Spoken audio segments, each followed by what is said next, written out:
Assalamualaikum warahmatullahi wabarakatuh. Selamat siang pemirsa, jumpa kembali bersama saya Umar Zaman dalam acara Markisa, Mari Kita Sehat.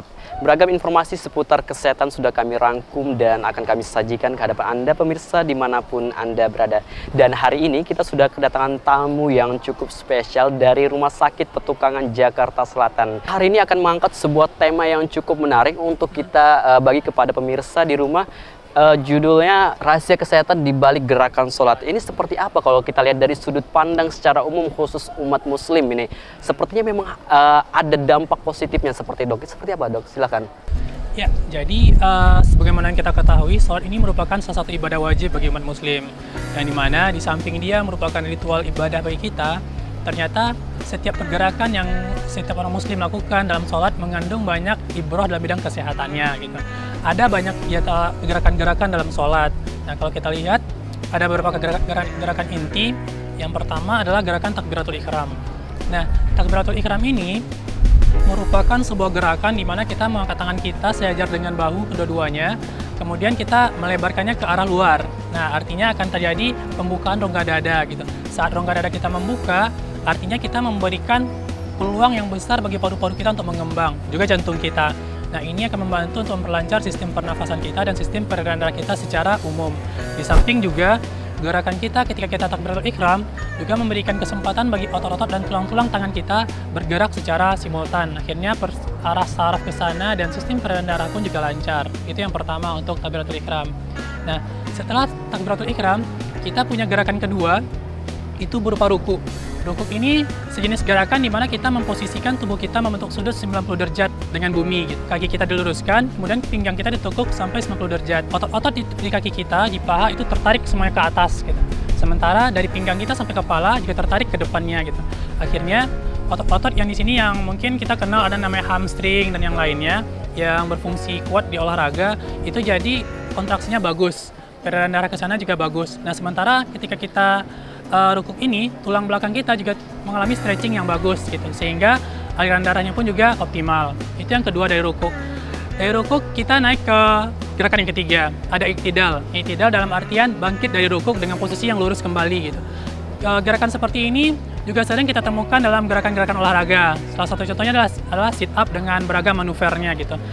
Gerakan seperti ini berfungsi bagus untuk sistem pencernaan kita. Nah, dari iktidal kita masuk ke gerakan fenomenal dalam sholat adalah sujud.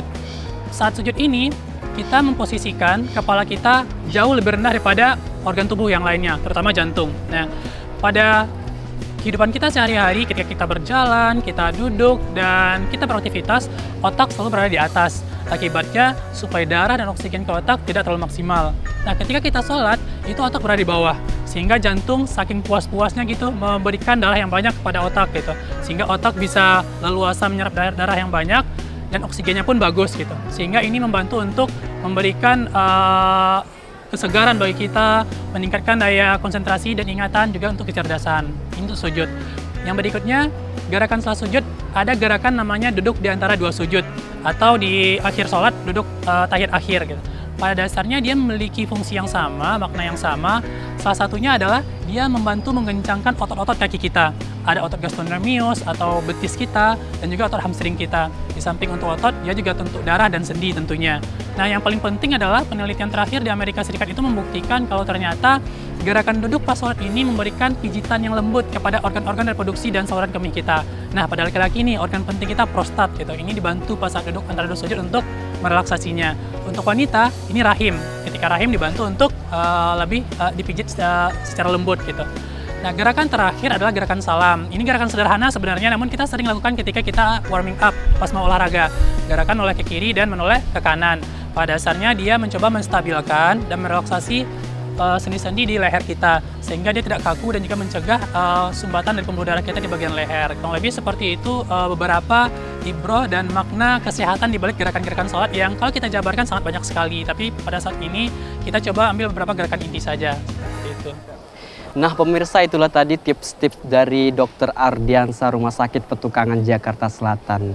Pemirsa, Anda juga bisa berpartisipasi dengan kami via telepon di 021227314422 dan Anda juga bisa menggunakan via WhatsApp kami di 085771795769 dan Anda juga bisa menghubungi kami ataupun mengunjungi kami di via Facebook, Twitter dan Instagram Budi Luhur TV di www.budiluhur.tv.